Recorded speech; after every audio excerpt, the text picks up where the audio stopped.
Selamat siang, selamat sore, selamat malam. Kita berjumpa lagi pada hari ini. Marilah kita berdoa. Tuhan, kami bersyukur untuk kasih pemeliharaan Tuhan. Dan kami berterima kasih karena melalui firman-Mu, Engkau senantiasa mau menyapa kami, memberikan kekuatan, penghiburan, harapan kepada kami. Kiranya firman Tuhan hari ini menjadi kekuatan bagi kami. Terima kasih, dalam nama Tuhan Yesus kami berdoa. Amin. Bapak Ibu Saudara, hari ini tanggal 8 Desember tahun 2021, saya mengajak kita untuk membaca dari Injil Lukas pasal 7 ayat 22. Dan Yesus menjawab mereka, "Pergilah dan katakanlah kepada Yohanes apa yang kamu lihat dan kamu dengar. Orang buta melihat, orang lumpuh berjalan, orang kusta menjadi tahir, orang tuli mendengar, orang mati dibangkitkan, dan kepada orang miskin diberitakan kabar baik." Demikian jawab pembacaan firman Tuhan. Yang berbahagia adalah setiap kita yang mendengarkan firman Tuhan, memelihara serta melakukannya dalam kehidupan setiap hari. Bapak Ibu yang dikasihi Tuhan Yesus Kristus, penggalan firman yang saya bacakan ini menurut saya sangat menarik. Ini adalah penggalan percakapan antara murid-murid Yohanes Pembaptis dengan Tuhan Yesus. Jadi murid-murid Yohanes Pembaptis ini diutus oleh Yohanes Pembaptis untuk bertanya kepada Tuhan Yesus. Ya,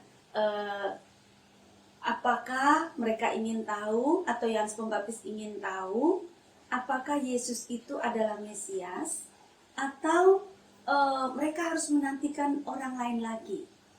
Nah, lalu kemudian Tuhan Yesus menjawab kepada murid-muridnya ini, murid-murid Yohanes. Tuhan Yesus mengatakan begini, "Pergilah dan katakanlah kepada Yohanes apa yang kamu lihat dan apa yang kamu dengar." Jadi Tuhan Yesus seolah-olah mengatakan begini, kamu beritahukan sajalah kepada Yohanes Pembaptis apa yang selama ini kamu lihat. Lihat dari apa? Lihat apa yang Tuhan Yesus lakukan. Apa yang kamu dengar? Apa yang didengar ya?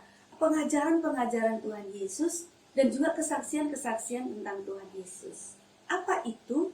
Apa itu adalah 3 saya mengumpulkan, dan ini menjadi ciri dari seorang Mesias, seorang yang diutus oleh Tuhan.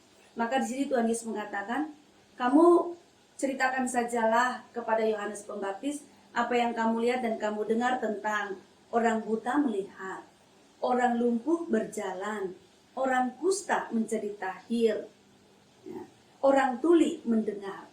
Sampai situ dulu ya Bapak Ibu. Jadi ciri yang pertama, seseorang itu utusan Tuhan adalah tadi orang buta melihat, orang lumpuh berjalan, orang kusta menjadi tahir, orang tuli bisa mendengar. Ini apa artinya?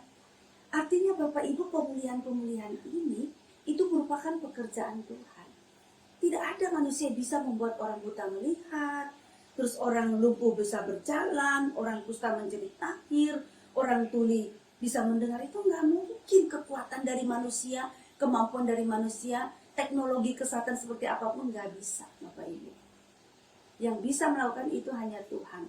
Jadi ini berbicara tentang pemulihan kondisi kesehatan, keberadaan manusia, dan hanya Tuhan yang bisa melakukannya. Maka itu menjadi ciri pertama dari seorang Mesias.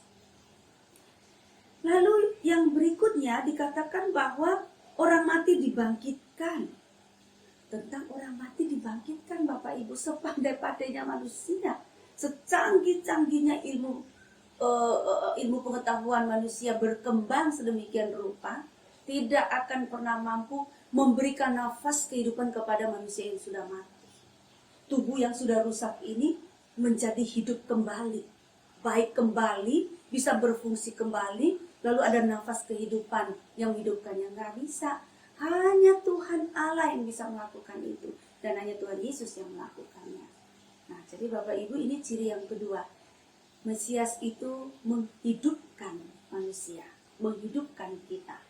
Ciri yang ketiga adalah dikatakan bahwa orang miskin diberitakan kabar baik, atau kepada orang miskin diberitakan kabar baik. Apa itu kabar baik? Kabar baik itu adalah kabar sukacita, kabar cinta kasih Allah, kabar perhatian Allah. Siapa sih yang peduli dengan orang miskin? Siapa yang suka dengan orang miskin? Kalau kita bicara tentang miskin jasmani, miskin ekonomi ya Bapak Ibu, siapa yang senang, siapa yang menghargai? Banyak orang yang miskin merasakan betapa dalam kondisi miskin tidak ada yang peduli. Tapi kepada orang-orang yang tidak dipedulikan, Tuhan Yesus datang, Mesias diutus kepada mereka. Jadi 3 ciri ya, pemulihan, menghidupkan, dan kabar baik kepada orang yang tidak dipedulikan oleh dunia ini. Bapak Ibu Saudara, orang-orang yang dipulihkan itu bisa saja kita sendiri. Macam-macam persoalan kita. Mungkin kita buta secara pengetahuan tentang kebaikan. Mungkin kita ini lumpuh dari segala perbuatan-perbuatan baik. Ya. Mungkin kita ini juga adalah orang kusta dalam hal yang bercacat di dalam kehidupan kita. Dalam kondisi seperti itu, Tuhan tidak membuang kita. Ada kesempatan bagi kita untuk dipulihkan. Yang berikutnya Bapak Ibu jelas, bisa saja kita ini kan bisa mati Bapak Ibu. Ya, baik mati rohani, bisa juga mati jasmani. Tetapi firman Tuhan melalui kehadiran Mesias ini menyampaikan kepada kita bahwa di dalam Kristus kita dapat memperoleh kehidupan. Ia dapat menghidupkan kita baik saat ini maupun yang akan datang. Lalu Bapak Ibu Saudara, kabar baik itu juga kepada kita. Mungkin kita memiliki miskin rohani. Kita juga mungkin memiliki kemiskinan kasih sayang. Tapi kepada kita Tuhan memberikan kasih sayang, kabar sukacita. Dan juga kepada kita supaya kita juga bisa membagi kabar sukacita, kasih sayang kepada orang lain. Nah itu ciri pekerjaan Mesias. Jadi Bapak Ibu, siapakah dia? Engkaukah dia? Dia adalah Yesus Kristus Mesias yang datang di dalam kehidupan kita, yang dapat memulihkan keberadaan kita bagaimanapun buruknya. Ia juga yang memberikan kehidupan kepada kita, dan dia senantiasa memberikan kesukacitaan, kasih dan perhatian kepada kita.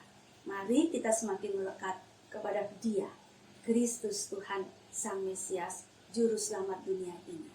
Amin. Bapak Ibu, mari kita berdoa. Tuhan yang Maha Pengasih, betapa dunia ini dan kami semua adalah orang-orang yang sangat beruntung.